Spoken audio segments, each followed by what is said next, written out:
ৰাম নাৰায়ণ ৰাম। পৃথিৱীত এনেধৰণৰ এটা সংবিধান বনাব লাগিব য'ত সকলোৱে একেলগে মিলি বাস কৰিব পাৰে, য'ত সকলো ধৰ্ম জাতিৰ মানুহ একেই হ'ব, কোনো জাতপাত বা উচ্চ নীচতা নাথাকে। এই সকলো কথা আমি প্ৰকৃতিৰ পৰা কিয় নাশিকো? প্ৰকৃতিৰ দৰে সংবিধান কিয় প্ৰয়োগ নহয়?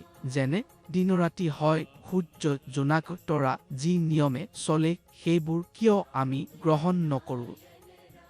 আমি সকলোৰে নিজৰ নিজৰ সমস্যা লৈ চিন্তিত থাকোঁ, কিন্তু সমাধান আমি সকলোৰে ওচৰত আছে, তেন্তে আমি তাৰ প্ৰয়োগ কিয় নকৰোঁ?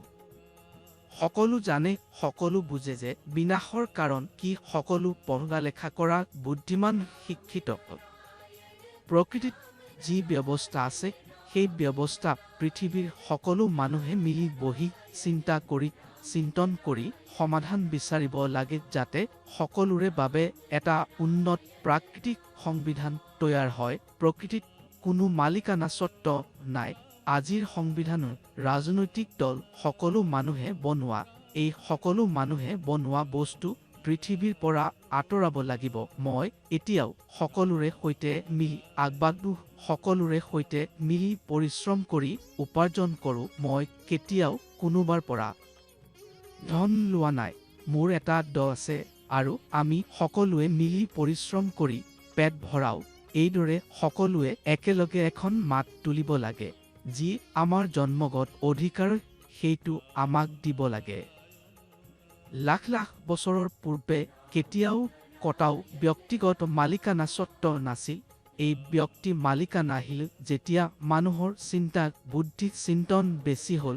সমস্যাৰ সমাধান কৰিবলৈ সকলোৱে আকাশলৈ চাই ভাবিব লাগিব, আকাশত কি হ'ল? তাতো সংবিধান আছে, তাত দেখা যায়, তাত কথা কয়। এই সকলো কাম আৰু কথা আমাৰ বিবেকৰ জৰিয়তে হয়। এই কথা আমি শুনিব লাগিব, বুজিব লাগিব আৰু পৃথিৱীত প্ৰয়োগ কৰিব লাগিব। অতিকে প্ৰয়োজনীয় যে আমি সকলোৱে আত্মচিন্তন কৰোঁ, নিজৰ অন্তৰ আত্মাৰ কথা শুনো, নিজৰ বিবেকৰ কথা মানো। জীৱনত যিকোনো কাম কৰক, আপোনাৰ বিবেকে সদায় ঠিক দিশ দেখুৱায়। সেইকাৰণে সদায় নিজৰ বিবেকৰ কথা মানিব, নিজৰ অন্তৰ আত্মাৰ কথা শুনিব। আজিৰ পৰিপ্ৰেক্ষিতত প্ৰতিটো মানুহ সুখৰ সন্ধানত, শান্তিৰ সন্ধানত। এইটো পাবলৈ আমি ঘূৰি ফুৰোঁ, কিন্তু আমি পাহৰি যাওঁ যে এই সুখ আৰু শান্তি আপোনাৰ ভিতৰতে আছে। কেৱল আপোনাৰ নাম ৰাম নাৰায়ণ। ৰামৰ সৈতে সংযুক্ত হ'ব লাগিব। তাৰ পাছত চাওক আপোনালোকে জীৱনত কেনেদৰে সুখৰ অনুভৱ পাব। পৃথিৱীত বনোৱা মানুহে সৃষ্টি কৰা ধৰ্ম কেইটামান কেৱল নিজৰ স্বাৰ্থৰ বাবে তৈয়াৰ কৰিছে।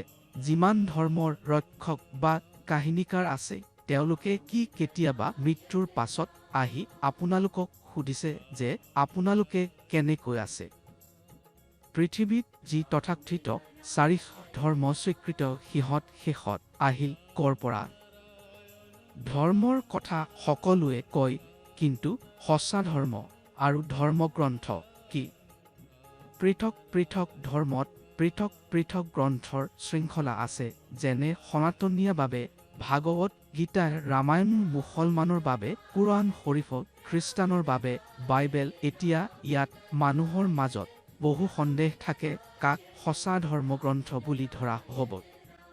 এই পৃথিৱীত সকলোৱে মানুহ হৈ জন্ম লৈছে, কিন্তু মানুহে নিজেই বিভিন্ন ধৰ্ম সৃষ্টি কৰি সকলোকে পৃথক কৰি পেলাইছে, য'ত প্ৰতিটো মানুহ ধৰ্মৰ বন্ধনত বন্দী হৈ কেৱল নিজৰ স্বাৰ্থ চায়। কিন্তু আমাৰ মহাগুৰু বালক ব্ৰহ্মচাৰীজীয়ে কয় যে সৰ্ববৃহৎ ধৰ্ম হৈছে আকাশ, যাৰ পৰা এই সংসাৰত সকলো বস্তুৰ সৃষ্টি হৈছে, আৰু সৰ্ববৃহৎ ধৰ্মগ্ৰন্থ হৈছে ৰাম নাৰায়ণ ৰাম।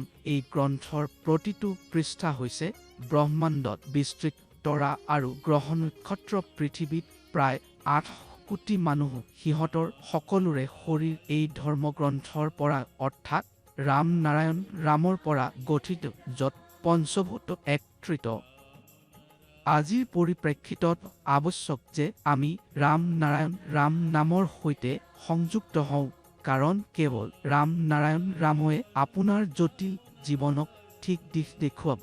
যেতিয়া মানুহে ৰাম নাৰায়ণ ৰামৰ সৈতে সংযোগ স্থাপন কৰে, তেতিয়া জীৱনক এখন নতুন দৃষ্টিভংগী পায় আৰু এই নতুন দৃষ্টিভংগীয়ে আমাক নতুন শক্তি দিয়ে আৰু জীৱন সফল কৰে।